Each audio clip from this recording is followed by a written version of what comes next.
j'analyse les statistiques, l'une des recherches les plus demandées concernant la thématique de business en Afrique, c'est comment trouver une idée business.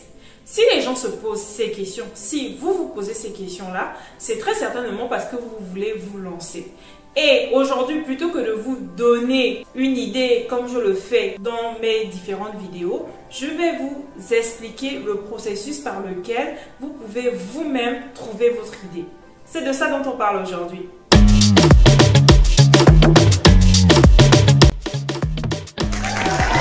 Bonjour et bienvenue sur La Diasponaise, la chaîne des entrepreneurs africains. Ici, nous parlons entrepreneuriat, business, marketing, logistique et tout ce qui peut vous aider à vous lancer dans l'entrepreneuriat en Afrique ou alors à développer vos business que vous avez déjà. L'objectif, c'est de vous donner des conseils qui vont vous aider à écrire votre success story à l'africaine. Alors, moi, je suis Lominguitou, coach en stratégie business et consultante en marketing digital. Donc, aujourd'hui, nous parlerons d'idées business parce que pour commencer, il faut trouver l'idée. Malheureusement, beaucoup ne savent pas ou alors hésitent entre plusieurs idées. Comment faire donc pour trouver une idée business? Je pense que si vous êtes comme moi, c'est-à-dire passionné d'entrepreneuriat ou que vous êtes curieux de vous lancer dans ce secteur, vous avez déjà certainement vu et revu des vidéos où on vous donne, ou des coachs, des personnes comme moi vous donnent des idées business dans lesquelles vous pouvez vous lancer. Sauf que malheureusement, on ne peut pas vous donner toutes les idées parce que nous sommes des humains, nous sommes illimités. Et aussi, quand vous avez fait le tour des différentes vidéos qu'il y a sur YouTube, vous allez vous rendre compte que c'est généralement les mêmes idées et parfois c'est des idées qu'on a déjà vues et revues. Donc, plutôt que de vous donner du poisson, comme je le fais souvent dans certaines de mes vidéos, allez-y regarder la chaîne, vous allez voir différentes vidéos. Aujourd'hui, je vais vous partager le processus, en tout cas moi, ma méthode que j'utilise pour trouver des idées business qui me correspondent et des idées business qui sont surtout rentables. Et donc, le but, c'est que vous puissiez vous-même apprendre à pêcher plutôt que d'attendre toujours de recevoir le poisson des autres. Pour moi, l'une des manières de se lancer en entrepreneuriat, de trouver une idée de projet, c'est d'abord de faire le point sur vous-même. Faites le point sur ce que vous voulez. Déjà, pourquoi vous voulez vous lancer en entrepreneuriat? Posez-vous cette question. Est-ce que c'est pour gagner de l'argent? Est-ce que c'est pour aider les gens? Est-ce que c'est pour pouvoir voyager, être libre? Parce qu'en fait, en fonction de vos objectifs, vous allez pouvoir vous orienter dans un type de business plutôt qu'un autre. Je m'explique. Par exemple, si votre objectif c'est d'avoir la liberté géographique, vous ne pouvez pas faire un business qui nécessite votre présence à 100% puisque vous, derrière, vous souhaitez voyager tout en continuant à gagner de l'argent. Donc, faites déjà ce premier exercice-là. Maintenant, vous devez faire ce que moi j'appelle le bilan de vos compétences en fait. Quelles sont vos compétences? Quels sont vos talents? Je vous explique. Moi, par exemple, j'ai un Master 2 en Business Développement. J'ai fait une école de commerce. Et donc, en plus de cela, j'ai fait une certification en marketing digital. Donc, aujourd'hui, je suis par exemple en train de créer mon agence marketing parce que c'est quelque chose que je maîtrise. Ce sont des compétences que j'ai acquis à l'école. Toi qui me regardes, quelles sont tes compétences? Qu'est-ce que tu sais faire? De par ton parcours académique, mais pas que. Il y a des talents, il y a des choses que nous savons faire de manière naturelle. C'est quelque chose d'inné. Qu'est-ce que tu sais faire? Est-ce que tu sais cuisiner? Est-ce que tu sais bricoler? En tout cas, quels sont tes talents? Fais cet exercice en même temps que moi. Comme ça, après cette vidéo, peut-être tu pourras de toi-même trouver ton idée business. Donc, si tu estimes que tu n'as peut-être pas des compétences parce que tu n'as pas eu la chance d'aller très loin dans les études, tu as des talents, des prédispositions naturelles, ou alors tu as du temps. Tu peux également monétiser ton temps. Si par exemple tu es au chômage et que derrière tu n'as pas d'autres activités. Aujourd'hui, il y a des business qui reposent uniquement sur le temps. Tu vas cibler des personnes qui ont beaucoup d'argent mais qui n'ont pas de temps. Des personnes qui sont occupées par leurs affaires et qui ont besoin de déléguer certaines activités. Ensuite, si tu n'as pas beaucoup de temps, tu as peut-être le réseau. Le réseau, c'est une ressource qui est très importante en affaires. Vous savez, il y a des gens, ils connaissent un peu tout le monde. Tout le monde dans le quartier le connaît, tout le monde dans la ville le connaît. Il a cette facilité de nouer des relations. Alors que de l'autre côté, vous avez des gens qui ont besoin justement de rentrer en contact avec certaines personnes. Donc, si vous avez par exemple le réseau, vous pouvez lancer des business qui reposent essentiellement sur la mise en relation. Ensuite, quelles sont vos passions?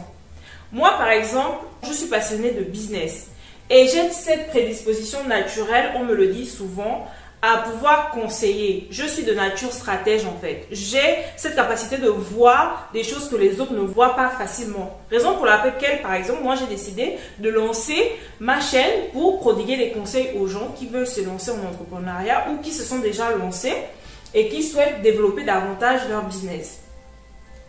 Donc, quelle est votre passion? Est-ce que vous aimez les jeux vidéo? Est-ce que, par exemple, vous aimez la coiffure, l'esthétique, le bricolage? Est-ce que vous aimez la mécanique, par exemple? Quelles sont vos passions? Écrivez ça sur le bout de papier en même temps que je suis en train de vous donner ces conseils-là. Et aussi, quel est votre capital? Parce que très souvent, les gens font souvent cette erreur de vouloir se lancer dans des business qui nécessitent un gros capital alors qu'eux, ils n'ont que 100 000 francs.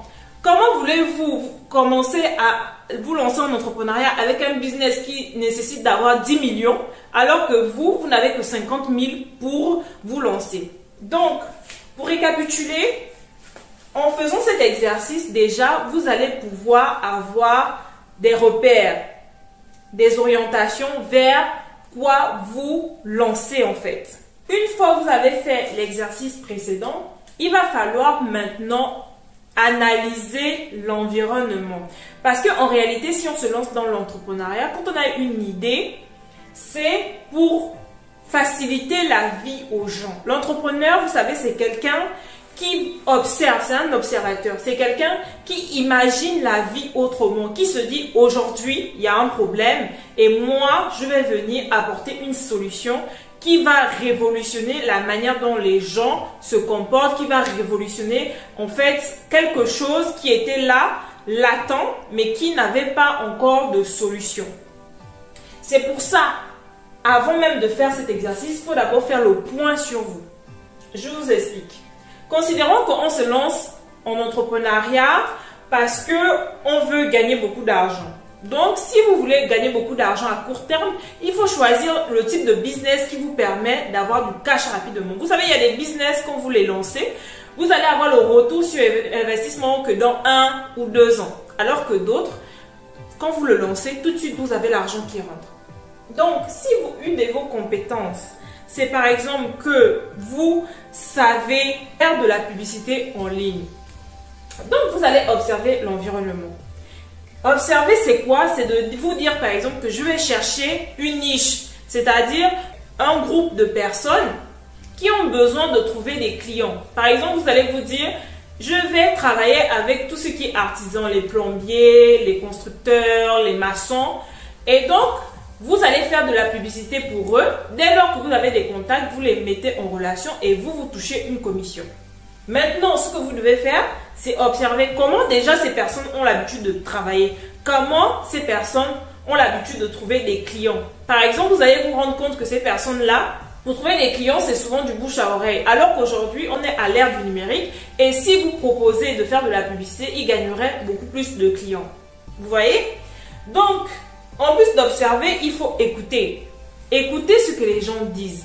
Parce que, comme je vous ai dit, votre idée doit être la solution à un problème qui s'exprime dans le marché. Quelles sont les plaintes des gens autour de vous? Par exemple, si vous êtes dans un quartier et que vous vous rendez compte que la majorité des transporteurs passent par un itinéraire précis, mais il y a un autre itinéraire qui est laissé pour compte parce qu'ils estiment qu'il n'y a pas beaucoup de personnes sur cette voie-là.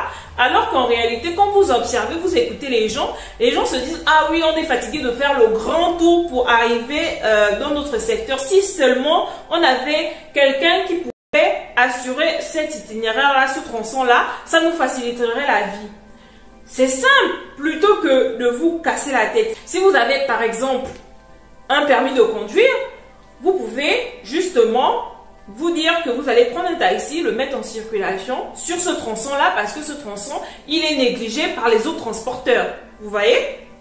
Maintenant, aussi, pour trouver une idée, il faut questionner. C'est-à-dire que, par exemple, vous avez une passion et puis vous souhaitez vous lancer. Vous souhaitez vous lancer dans cette passion-là. Imaginons vous êtes mécanicien, vous maîtrisez un peu tout ce qui est mécanique et donc, vous souhaitez ouvrir un garage. À ce moment-là, il faut non seulement observer, écouter, mais questionner, demander aux propriétaires de voitures, les automobilistes, comment ils font d'habitude quand ils ont des pannes. Est-ce qu'ils le réparent eux-mêmes? Est-ce qu'ils vont dans des garages? S'ils vont dans des garages, lesquels? Et quand vous avez ces informations, en fait, vous allez dans les garages qui existent déjà pour faire un peu une comparaison de prix et pouvoir vous rendre compte qu'en réalité, la problématique des automobilistes, c'est qu'ils vont dans des garages, mais derrière, ils ne trouvent pas des pièces adaptées à leur véhicule, à leur marque. À ce niveau-là, vous savez que vous pouvez vous positionner comme l'intermédiaire entre les automobilistes et les garagistes en proposant des pièces détachées, par exemple. Ensuite, une autre manière de trouver une idée business, c'est de voyager. Je vous assure qu'en voyageant, ça vous permet de vous ouvrir l'esprit en fait et surtout d'être en contact avec d'autres réalités. Vous allez voir des choses auxquelles vous n'avez même pas pensé et qui pourraient être transposables dans votre pays. Imaginons que vous avez fait le premier exercice que je vous ai montré et que vous avez noté que vous avez un talent de décoratrice ou de décorateur. C'est-à-dire que quand les gens viennent chez vous, ils trouvent que vous avez du goût, que votre décoration est raffinée et ils vous disent souvent « Ah, il faudrait que tu me montres comment décorer aussi chez moi, il faudrait que tu viennes un de ces quatre chez moi pour me montrer comment je peux améliorer la décoration de ma salle à manger par exemple. » Si vous avez entendu ça, c'est qu'en réalité, les gens ont ce besoin-là. Donc, on va dire que par exemple, le besoin c'est de refaire la déco de leur maison. Parce que c'est ce que vous avez entendu en questionnant, en observant. Maintenant, le problème, c'est que ces personnes ne savent pas. Elles ne savent pas comment s'y prendre. Parce qu'on peut vouloir de quelque chose sans savoir comment le faire. Par exemple, vous voulez vous lancer en entrepreneuriat, mais vous ne savez peut-être pas comment le faire ou par où commencer. Donc, si vous avez des talents de décorateur ou de décoratrice, vous avez en face des gens qui veulent refaire leur déco, mais ne savent pas comment faire. Ils vont pouvoir, par exemple, acheter des objets de déco, mais pour tout ce qui est harmonisation des couleurs, l'emplacement, l'optimisation des espaces, ces personnes n'ont pas cette capacité naturelle que vous avez. Donc, la solution, c'est quoi? La solution, et c'est là votre idée business, c'est de proposer un service de décoration intérieure. Ça peut être de proposer un shopping personnalisé. C'est-à-dire qu'à ce moment-là, vous allez voir toutes les boutiques de décoration dans votre pays. Vous allez identifier en fait les différents objets de décoration et les prix. Vous allez en faire un catalogue.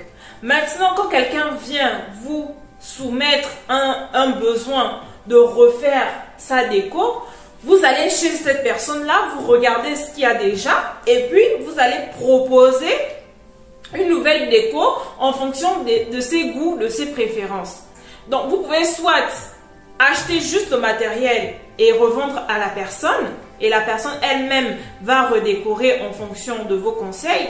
Maintenant, si la personne a un budget un peu plus, vous pouvez lui dire en plus d'acheter des objets de déco qui correspondent vraiment à l'ambiance que vous voulez créer dans votre maison, je peux également moi-même venir me charger de faire la décoration sur place. Vous voyez qu'en faisant ce petit exercice, ce ne sera pas très compliqué pour vous de trouver une idée.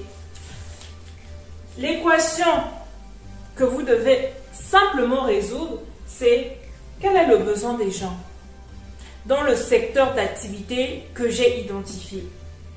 quel est le problème ou quels sont les problèmes qu'ils rencontrent et quelle peut être la solution à ce problème-là pour qu'ils puissent satisfaire leurs besoins. Je vous assure que si vous faites cette petite résolution d'équation, vous n'avez pas besoin d'être matheux, hein. Moi, je ne suis pas mathématicienne, mais c'est quelque chose qui marche toujours lorsque je souhaite lancer une idée de business. Surtout lorsque vous êtes débutant. Moi, personnellement, si je me suis lancée dans l'e-commerce, c'est parce que j'avais déjà des compétences en commerce que j'ai apprises à l'école. Et aussi, en faisant ma certification en marketing digital, ça m'a beaucoup aidé sur tout ce qui est vente en ligne. Donc, si j'ai un conseil à vous donner, c'est de ne surtout pas vous lancer dans un business que vous ne maîtrisez pas parce que vous avez entendu que ce business vous permet de générer 2 millions de francs par mois. Arrêtez de vous lancer aveuglément parce que c'est ce qui fait en sorte que beaucoup d'entre vous se lancent dans des business et après regrettent. Tout simplement parce qu'ils n'avaient pas la maîtrise de ce business-là et c'était un business qui ne correspond pas à leur personnalité. C'est pour ça que je vous dis de faire d'abord le point sur vous. Ce que vous savez faire, ce que vous pouvez faire, ce que vous souhaitez faire et ce que vous n'êtes pas aussi capable de faire. Ensuite, analysez votre environnement et résolvez l'équation besoin, problème, solution. Une fois que vous avez fait ça, vous finirez par trouver votre idée business qui vous correspond et qui sera rentable parce que vous allez questionner, mais aussi une idée business aussi qui ne sera pas accessible à tout le monde, que tout le monde ferait. L'objectif, c'est de trouver une idée où il n'y aura pas énormément de concurrence parce que vous aurez pris le soin de faire quelque chose, de faire cet exercice que tout le monde ne fait pas.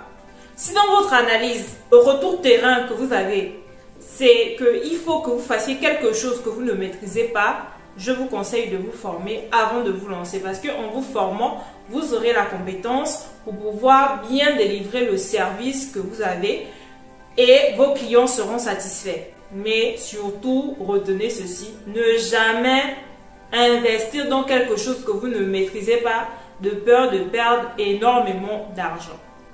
Donc, normalement, après cette vidéo, vous devez être capable aujourd'hui de trouver votre idée. Et je vous invite à passer à l'action parce que ça ne sert à rien de regarder des vidéos sans pour autant passer à l'action. Le but, c'est que vous puissiez trouver votre idée de business et vous lancer pour générer de l'argent. Parce que sinon, vous restez au simple stade de consommateur de vidéos et derrière, les gens se font de l'argent. Le but, comme je vous ai dit en préambule, c'est d'écrire votre histoire. Vous devez être aussi parmi ces entrepreneurs qui génèrent de l'argent chaque mois, chaque trimestre, chaque année. Bref, il faut vous lancer. Maintenant, si vous avez besoin de conseils, si vous souhaitez être accompagné, n'hésitez pas à cliquer sur le lien que je mets en barre de description pour intégrer mon groupe de personnes que je vais accompagner pendant 1 mois pour trouver une idée business, la tester et mettre en place la stratégie, la bonne stratégie marketing pour trouver des clients et se faire de l'argent. Donc, si vous êtes arrivé ici, c'est parce que vous avez vraiment cette envie de vous lancer. Faites-le maintenant en cliquant sur le lien en bio. N'oubliez pas de vous abonner parce que beaucoup d'entre vous regardent les vidéos sans être abonnés, alors qu'il faut être abonné pour recevoir les notifications. Donc, abonnez-vous, aimez la vidéo si elle vous a plu et n'hésitez surtout pas à partager à vos proches qui peuvent être intéressés aussi par ces thématiques-là. C'était Lominguitou, celle qui vous aide à écrire votre success story et je vous dis à très bientôt pour une prochaine vidéo.